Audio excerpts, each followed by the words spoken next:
और अगर किसी ने बदमाशी करने का प्रयास किया, किसी बेटी को छेड़ने का प्रयास किया, किसी की इज्जत पे हाथ डालने का प्रयास किया या कहीं चोरी डकैती करने का प्रयास किया, तो अगले चौराहे पे जाते जाते पुलिस उसको स्वयं दबोच देगी। भाग नहीं पाएगा, उसको पता ही नहीं लगेगा, लेकिन अगले चौराहे पर इससे पहले कि कुछ हो तब तक राम नाम सत्य है की बात सामने आ जाएगी। संत कबीर नगर जनपद में आने वाले समय में अपना मेडिकल कॉलेज हो, मैंने प्रशासन से पहले ही कह रखा है कि भाई यहाँ के लिए भी जमीन चिन्हित करिए, कहाँ ये बन सकता है। बस अड्डे के निर्माण की कार्रवाई को भी आगे बढ़ाया जा सके, जहां ये हो। अगर इतनी सब सुविधाएं देनी है तो उसके लिए सुरक्षा का माहौल चाहिए, और इसी के लिए integrated command and control centre, integrated command and control centre, जहां पे एक ही जगह से बैठ करके, एक कमरे में बैठ करके पूरे नगर और जनपद के प्रमुख स्थानों की सीसीटीवी से एक एक जगह की जानकारी वहां पर कैद होती रहेगी, रिकॉर्ड भी होती रहेगी, लोग देखेंगे। और अगर किसी ने बदमाशी करने का प्रयास किया, किसी बेटी को छेड़ने का प्रयास किया, किसी की इज्जत पे हाथ डालने का प्रयास किया या कहीं चोरी डकैती करने का प्रयास किया, तो अगले चौराहे पे जाते जाते पुलिस उसको स्वयं दबोच देगी। भाग नहीं पाएगा, वो भाग नहीं पाएगा। एक जगह से सब कुछ वहीं से उसको पता ही नहीं लगेगा, लेकिन अगले चौराहे पर इससे पहले कि कुछ हो तब तक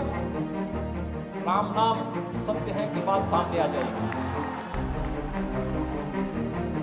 ये कमांड एंड कंट्रोल सेंटर एक तो सुरक्षा का बेहतर माहौल देगा, और दूसरा ट्रैफिक मैनेजमेंट के लिए, ट्रैफिक की व्यवस्था कहां पे जाम है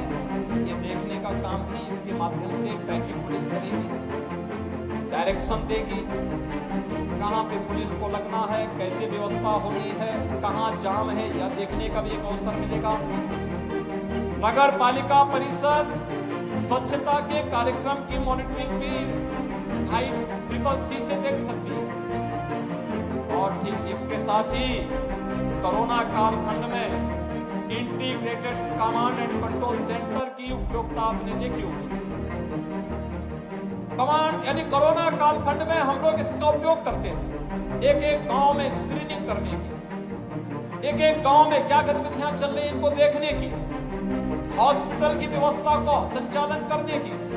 वैक्सीनेशन के कार्यक्रम की, सैनिटाइजेशन के कार्यक्रम की, और तमाम अन्य कार्यक्रमों को हम लोग लेकर के चलते थे। और आज ये सभी कार्यक्रम यहाँ पर